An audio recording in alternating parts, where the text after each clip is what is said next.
যা ওর বুকে মুখ ঘষ, করকর করে উঠলেন চাচি। আরে ধুর, এসব কি কোনো ছোট মানুষ এগুলা বোঝে নাকি? তো জলি তেমন আমলে নিল না।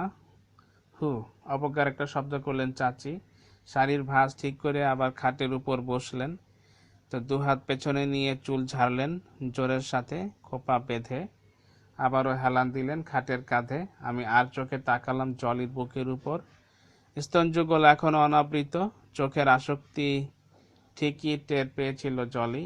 তো শাড়ি সরানোর কোনো চেষ্টাই করলো না, বরং হাত মাথার উপর উঠিয়ে মেলে ধরলো ভিজে জবজবে বগল।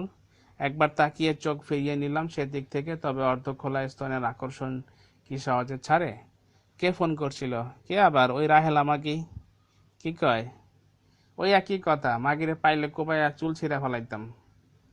আমার মনে হয় কি জানেন, ওই হেডমাস্টারের সাথে শুয়া শুয়া এগুলা কাম করায়। নাইলে হেডমাস্টার এত টানবো কেন? সেটা আবার কইতে হয় নাকি? যখনই দেখো ওই হেডমাস্টারের ঘরে। আর কাপড়ের যা ছিঁড়ি! কেন, এখনো কি সালোয়ার কামিজ পরে নাকি? সেদিন শাড়ি পরছে, পাতলা ফিনফিনা, পারলে গাও গতর সব খুইলা দেয়। তুমিও যাইবা, দেখাইবা মাস্টার রে। সেটাই তো পারি না, পারি না তো দুধ না চায় রং ঢং করতে। মানে পারি না তো দুধ না চাই রং ঢং করতে আর কি। তো কথার এই পর্যায়ে বেশ উত্তেজিত হয়ে পড়লেন চাচি। আঁচল কাঁধ থেকে নামিয়ে বুকের উপর গুজে দিলেন ঠিকই, কিন্তু তা সেখানে টিকলো না, ঢলে পড়লো স্তন উন্মুক্ত করে। এক হাতে পাখা নিয়ে ঘোরাতে লাগলেন গার জোরে। আরো বড় হতে লাগলো কপালে জমা বিন্দু বিন্দু ঘামের ফোঁটা। তো দিত ওই গামছাটা দিত ওই পাশ থেকে। তো আমার পাশে রাখা গামছা চাইলেন জলির কাছ থেকে। তো আমার মাথার উপর দিয়ে ধরতে চাইলো জলি। আমি শক্ত হয়ে বসে রইলাম। আরেকবার চেষ্টা করতে উন্মুক্ত স্তন যুগল খসা খেয়ে গেল আমার মুখের উপর। কালো শক্ত হয়ে ওঠা বোটা বাড়ি খেলো সিমের বিচির মতো। তা আমি ঠিক নড়লাম না, শক্ত হয়ে বসে রইলাম আগের মতোই। আরে যা না, গামছা দে না, গুতা দিয়ে বলল জলি। মৃদু ঢলে গামছা এগিয়ে দিলাম চাচির দিকে। হাতে পেতেই আগের মতো মুছে ফেললো কাঁধের উপর জমা বিন্দু বিন্দু ঘাম। বগলের উপর হালকা ঘষে চালান করে দিল দুই স্তনের মাঝখানে। এবার কোনো রাগ ঢাক নেই, জোরের সাথে বসিয়ে দিয়ে শুষে নিতে চাইল জমে থাকা সেদ। সেদিন মাস্টারের ঘরে গেছে, ব্লাউজের উপরের বোতাম খোলা, তলে আর কিছুই পরে নাই। কন কি মেয়ে, কি উৎসাহ দেখালো জলে আর কি। আর কথায় কথায় সে কি হাসি! একবার হাসে তো শাড়ি যেন খুইল্লা পরে বুক থেকে। তা রানের ফাঁকে মৃদু চুলকাতে লাগলেন জলি। গল্পে তার একদম আগ্রহ নেই, মাঝপথে থেমে যাওয়ায় বেশ বিরক্ত চাচি। আবার শুরু হইছে? বিরস মুখে জিজ্ঞেস করলেন। আর কইয়েন না, সেদিন না নতুন ডাক্তারের কাছে গেছিলি? কত ডাক্তার, কত কবিরাজ, 2 দিন যায়, 3 দিনের মাথায় আবার আসে। হু, পয়সা তো আর কম খরচ করলি না। আর পয়সা তো দৌড়াদৌড়ি। হতাশায় মাথা ডুবিয়ে দিলেন জলি। পা দুখানি জড়ো করে পাছা ঠেলে দিল সামনের দিকে। সালেকের মা এক কবিরাজের কথা কইছিল। গেছিলাম। কি কয় কবিরাজ? ফালতু কবিরাজ কয় বাচ্চা পোলা পাইনের কষ্ট নামাইয়া লাগাইতে। ফজ্জাত লোক। কইছে যখন তদবির কইরা দেখ, চেষ্টা তো কম করলি না। আরে ধুর, ওই জিনিস পামু কই? কবিরাজ রে কই দি জোগাড় কইরা দিত। টিপ্পনির সুর চাচির গলায়। একখান গুতা দিমু নাকি? চোখের ইঙ্গিতে আমাকে দেখানোর চেষ্টা করলো জলি। কিছুই বুঝলাম না, হা করে তাকিয়ে রইলাম চাচির দিকে। এই না, কি করতে আবার কি হইব? কি রাগ দেখালেন চাচি। আবার অসহায়ের মতো তাকালাম জলের দিকে। সবকিছুই মাথার উপর দিয়ে যাচ্ছে। কিচ্ছু হইব না, আপনি খালি একটু টাইট হইয়া বসেন। তেমন কোনো কিছুরই আলামত দেখালো না চাচি, বরং হাত জোড়া উপরে তুলে বিশাল এক হাই তুললেন। মৃদু হেলে বালিশ টেনে টেনে নিলেন মাথার নিচে, দেহখানি সোজা করে পা বাড়িয়ে দিলেন আমার দিকে। সরে বস। আমি জলির আরো কাছাকাছি সরে গেলাম, প্রায় মিশে গেলাম তার বুকের সাথে। সইরা বস, আমারে তো একদম ফালাই দিলি। হাতের উপর জলির দুধের মৃদু চাপ অনুভব করলাম। চাচি পা গুটিয়ে জায়গা করে দিলেন। শাড়ি উঠে গেল হাঁটুর উপরে। আমি সরে বসলাম চাচির পা বরাবর। কখন গেছিলি কবিরাজের কাছে? গেছিলাম 2 দিন আগে। আবার চুলকাতে শুরু করলো জলি, তবে এবার কাপড়ের উপরে থেকে নয়, কাপড় তুলে। আমার চোখ পড়তে কাপড় নামিয়ে নিল, টেনে ঠেকে দিল চুলকানির জায়গা। আমি অপ্রস্তুতের মতো তাকালাম চাচির দিকে, দেখেও না দেখার ভান করলেন চাচি। গেলি, আমারে কইবি না? কেন, তুমি কি করবা? তদবির ছিল একটা, গরম কবিরাজ শুনছি। কথার এই ফাঁকে জলি আবার চুলকাতে শুরু করলো, আমার সামনে টেনে ধরলো অনেকখানি। এভাবে চুলকাইস না, ঘাও আরো বড় হইব। থামার কোনো লক্ষণই দেখালো না জলি। ঘামে ভিজলে এক সের পুইরা যায়। পা দুইটা ফাঁক করে যেন আরো মেলে ধরতে চাইলো বাতাসে। আমি হতভম্ব হয়ে গেলাম। এক ঝলক দেখে চাচির দিকে সোজা হলাম। আবার চাচি কাত হলেন। বুকের কাপড় কখনোই ছিল না। এক পাশে ঘুরতেই আটার বস্তার মতো ঢলে পড়ল ভারী স্তন যুগল। বগল চুলকে পাখা তুলে নিলেন হাতে, হালকার উপর ঘোরাতে লাগলেন বুকের উপর। দেখি তোর ঘা কেমন পাকছে। পাখার বাট দিয়ে সামান্য গুতা দিলেন জলের হাঁটুর উপর। সারা দিয়ে জলীয় পা ছড়িয়ে দিল দুপাশে। চাচির সাথে আমিও দেখলাম দগদগে একটা ক্ষত, তবে তার চেয়ে আকর্ষণীয় ছিল ত্রিভুজের উপর নড়বড়ে ঝুলে থাকা শাড়ি। কুচকির নিচে কালো হয়ে নেমে গেছে, শরীরের এ অংশে লোম জন্মায় না। লালচে ক্ষতের উপর এদিক ওদিক সাদা ফুসকুড়ি। অবস্থা বেশ সঙ্গীন বলেই মনে হচ্ছে। তুই এই গরমের মধ্যে এমন ছালা অবস্থা পরে আসস কেন? তামার দিকে ইঙ্গিত করলো জলি। আমি কোনো কথা বললাম না। একবার তার দিকে তাকিয়ে আবার চোখ ফিরিয়ে নিলাম। সকাল থেকে কি কাপড় বদলাই নাই? তুই কাপড় চোপড় কিছু আনস নাই? অনুসন্ধির চোখে তাকালেন চাচি। না, আজকে চলে যাব তো, আম্মু কিছু দেয় নাই। আজকে আর যাওয়া হয়েছে। ওই তোর ভাইয়ের এক পুরানো লুঙ্গি দে পাগলটারে।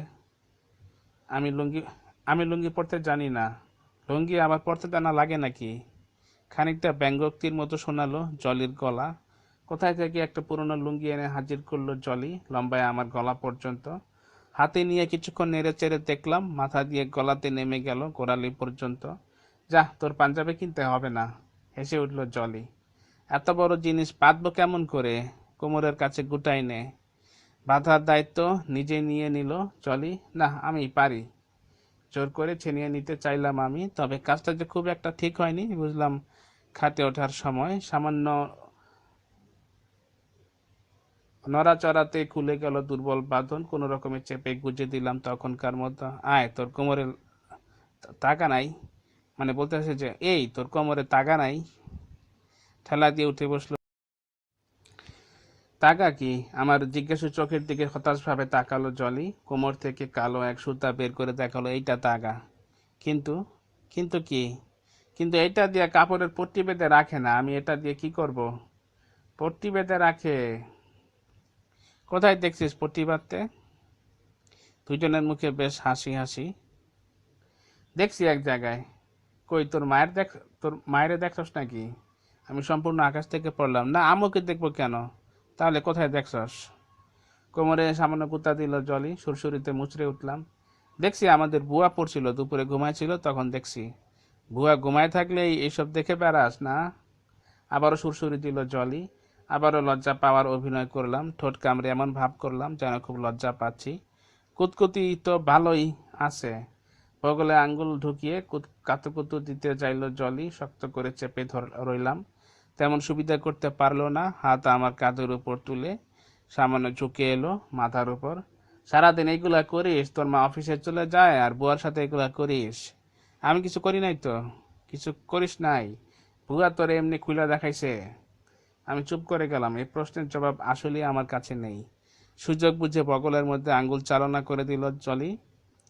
তবে কাতুকুতু দেওয়ার বদলে বই নিয়ে গেল বুক পর্যন্ত। খামচা দেওয়ার ভান করে খাবলে ধরলো বুকের উপর। লাফ দিতে গিয়েও দিলাম না, কারণ বুকের উপর সেটে আছে জলির হাত। বুয়ার দুধ ধরছিস কখনো? ন্যাড়ার মতো প্রশ্ন করলো জলি। উত্তর দিলাম না। একবার তাকিয়ে মাথা নিচু করে নিলাম। খুব অস্বস্তি লাগছে, কারণ তিনি বুকের উপর আমার অদৃশ্য স্তন টেপার চেষ্টা করছেন। হাত দিয়ে আঙ্গুল ছড়িয়ে দেবার চেষ্টা করেও কোনো লাভ হচ্ছে না। খুব সোজা। শোন, কি করবি যখন ঘুমায় থাকে তখন যাবি। ছোটার জন্য বেশ মরিয়া হয়ে উঠলাম। হ্যাচকা টান দিতেই জলি ছেড়ে দিল। টাল সামলাতে না পেরে গিয়ে পড়লাম চাচির পাছার কাছে। দুজনের মুখেই হাসি। আমি চাচির পা আঁকড়ে থাকার চেষ্টা করলাম কিছুক্ষণ। ধস্তাধস্তিতে শাড়ি সরে গেছে অনেক আগেই। আমার হাতের নিচে সেই সদ্য কামানো চকচকে পৃষ্ঠদেশ, কমলা লেবুর কোয়ার মতো জনিপদ থেকে থাকা দুটি ঠোঁট। ওই তো লুঙ্গি কই? পিঠের দিকে গুতা মারলেন চাচি। নিচে তাকিয়ে দেখি লুঙ্গির অবস্থা আসলে ছেঁড়া বেড়া, এখনো চাচির পা ধরে আছি। শাড়ি তুলে ঠিক করার চেষ্টা করলেন ঠিকই, কিন্তু লাভ হলো না, গড়িয়ে পড়ে গেল কোমরের কাছে। তিনি দ্বিতীয়বার চেষ্টা করলেন না, এক ঝলক দেখে আবার চোখ ফিরিয়ে নিলাম জলের দিকে।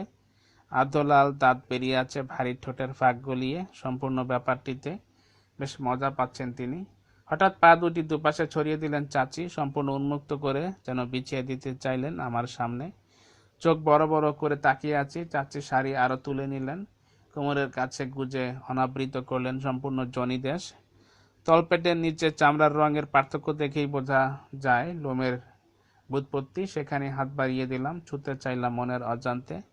চাচি কোনো কথা বললেন না, বিছিয়ে রাখলেন না বোঝার ভান করে। আরেকটু হাত বাড়িয়ে কুচকির উপর বসিয়ে দিলাম, আঙ্গুল দাবিয়ে গড়িয়ে নিতে চাইলাম নিচের দিকে। এই, রিনরিনে গলায় অভিযোগ করলেন চাচি, তবে ছড়িয়ে নেওয়ার কোনো চেষ্টাই করলেন না ছাড়িয়ে নেওয়ার কোনো চেষ্টাই করলেন না। সুযোগ পেতে আরেকবার হাত বুলালাম, কাটার মতো হাত বিঁধল কামানো লোমের গোড়া, তবে থামলাম না। ঢুকিয়ে দিলাম মাঝখানের খাট বরাবর। কোথায় থেকে জল এসে জায়গাটা পিচ্ছিল করে দিয়েছে। তার মধ্যে আঙ্গুলের গাইতি চালিয়ে দিলাম, বুড়ো আঙ্গুল চেপে ধরলাম বাইরের ঠোঁটের উপরে। ঠেলা দিয়ে হাত সরিয়ে দিলেন চাচি। এতক্ষণ বসেই ছিল জলি, ঝাঁপিয়ে পড়লাম তার বুকের উপর, খপ করে ধরে ফেললাম ডান স্তন।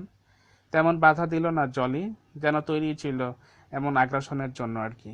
তো শাড়ি সরিয়ে দুই স্তন নিয়ে নিলাম দুই থাবায়, খাবলাতে লাগলাম রাজ্যের যত জোর দিয়ে। তেমন কোনো রা নেই জলির চেহারায়, বরং হাত মাথার উপর তুলে দুধ বিছিয়ে দিল বুকের উপরেই। মুহূর্তে আঙ্গুলের ফাঁকি নিয়ে নিলাম দুই চুচি, তালু দিয়ে তুলে ধরলাম বুকের উপর। ছেলে মানুষই দেখে সামান্য হাসলো জলি। আমল দিলাম না, আঙ্গুল বিছিয়ে চাপতে লাগলাম মনের সুখে। লুঙ্গির নিচে অজগরটা ফুঁসে উঠছিল বেশ আগে থেকেই। চেপে ধরলাম জলির পায়ের উপর, সরিয়ে দিয়ে হাতের তালুতে নিয়ে নিল জলি। বেকায়দায় ডানে সরে গেলাম, দুপা ফাঁক করে মাঝখানে টেনে নিল জলি। খানিকটা অপ্রস্তুত হয়ে গেলাম, খুব একটা নিশ্চিত ছিলাম না কি করবে। শাড়ি তুলে বের করলো ঘন বন জঙ্গলের বসতি।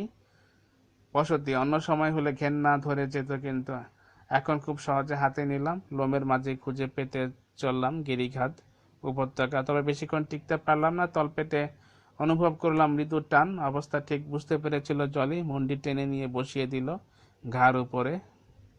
মানে ওর যে ঘা হয়েছিল না ওর উরুতে, থাইতে, সেই জায়গায়, যাতে আমার বীর্যটা গিয়ে পড়ে আর কি, সেজন্য ওই বীর্যপাতের ঠিক আগ মুহূর্তেই ধনটা টান দিয়ে বের করে ওইটার কাছে এমনভাবে পয়েন্ট করলো যাতে ওইখানে বীর্যপাতটা হয় আর কি। তো চরম উদ্দীপনায় বীর্য ছেড়ে দিলাম।